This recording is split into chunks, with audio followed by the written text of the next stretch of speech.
about this intermediate dimensions where you can have different 6 tools typical location, and this is the diameter of the holes 20 plus minus 0.2. So what happens if I'll go for this?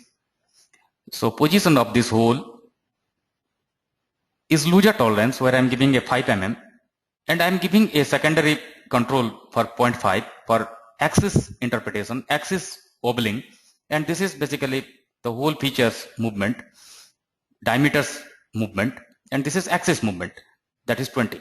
So 20.2 is the overall diameter where 5 mm deviation is allowed, and this 0.5 is between this center to center. That means this is tighter. So in this way you can instruct and encode the whole process based on your requirement. Now if you see the full GD&T part, now this is done, and now some of the highlights here. Why the modifier S is used? The S is used is for the regardless of feature, as I discussed in my earlier session today. So regardless of feature is, even this size somewhere this diameter is 20 but this is 18, still you can apply the regardless of feature. Regardless of the feature you can have a axis alignment. Here this axis need to be aligned even though this diameter and this diameter are different.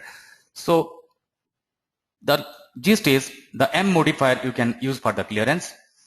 The L modifier, the least material condition, you use for interference and overlap. So we don't use in manufacturing a GD&T, M only we use. And S is basically for centering and aiming. If you want to center objects, then we use S. So this is the primary objective. So more GD&T detail you can find like compounding and composite scenario. And if you refer the Y14.5 2009 manual or ISO 1101, there you will get a detailed explanation about compounding and composing. But in general, the compounding and composing cater to the same case. So is there a difference between this? So in this particular case, there is no difference, but because of the time limit, I'm not going to discuss this. So how does this GD&T do a stack up?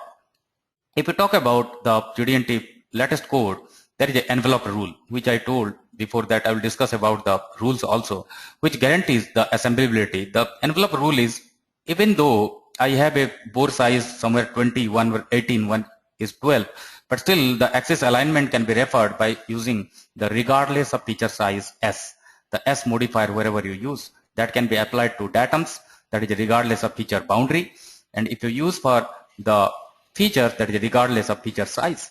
So M meaning or L meaning are quite different. Most of the people, they get confused and wrongly interpret. And coordinate system also is a primary part inside your system. So if you have a primary coordinate system, every independent features are getting referenced because of this giving tolerance with respect to the primary datum. This is across the axis to axis. This is independent holes. This independent hole can get varied, and this is tighter tolerance from axis to axis, because this is critical. Because across the counterboard, we are going to assemble your pins, but alignment is critical for us. So if in your case alignment is not critical, you can keep a tighter here and looser here. That depends. So you can go for the tier 1 and tier 2 design. And this is what it will happen if you go for the variation. The mobility of the datum can rock, and they can still be within the limit, and your part will not be rejected. So even though most of the people, they think that this is a complex process, and I used to say that when I visit different companies and their design and inspection team and manufacturing people I used to discuss, they used to have a common misconception and they communicate in different way based on their interpretation. So never interpret GD&T. Try to understand, and it always gives you a cylindrical zone, not a square zone like your earlier conventional method. So we get a typical cylindrical zone. So in addition, GD&T also provides powerful tools for controlling compound curved surface, powerful tools for managing feature forms, so where during this process I have not discussed, and powerful means for researching and refining the part functionality. Exactly, you can research and refine the part functionality wherever you have problem, and you can guarantee function and fitment. And also the ability to reliably do the tolerance stack up and guarantee assembly operation and function. So as a result, JDNT liberates us from tribal understanding and interpretation. These both are the wrong words.